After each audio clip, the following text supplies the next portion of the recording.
Hello, कैसे हैं बच्चों।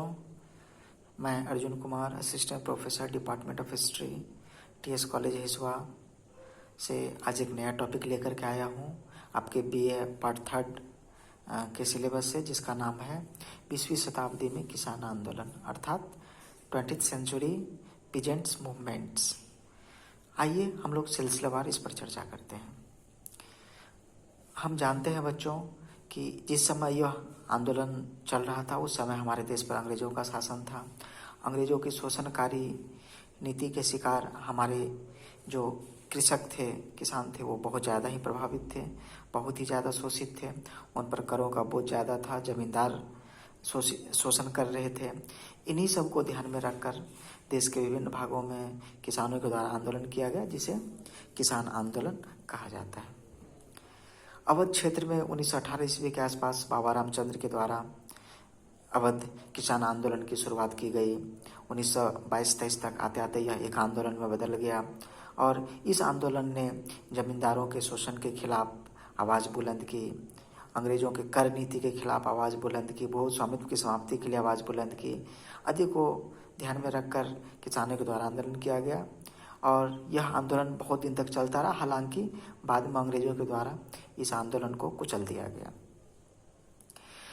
फिर बिहार के चंपारण में तीन कठिया प्रथा के विरुद्ध किसानों के द्वारा आंदोलन किया गया, जिसमें महात्मा गांधी खुद आए और उन्होंने इसका नेतृत्व किया। 1928 ईस्वी में गुजरात के बारदोली में सरदार वल्लभ भाई पटेल के द्वारा आंदोलन किया गया। वहाँ पर जो कर की दर थी बहुत ज़्यादा थी और इसको ध्यान में रखकर आंदोलन किया गया। बाद में अंग्रेज़ों को मजबूर होकर कर को कम करना पड़ा और यह आंदोलन बहुत सफल हुआ।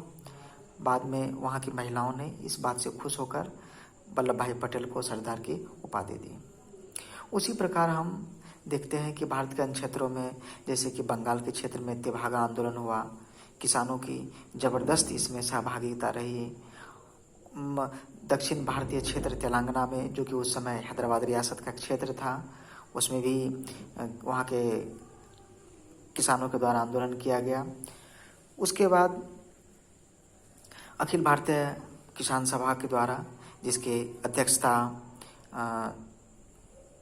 सहजानंद सरस्वती के द्वारा किया गया और उनके सचिव रंगास्वामी के द्वारा यह आंदोलन अभूतपूर्व था और इस आंदोलन ने भारत के किसानों को अंग्रेजों की शोषणकारी नीतियों, जमींदारों की शोषणकारी नीतियों के विरुद्ध आवाज़ उठाने में बहुत मदद की। धन्यवाद।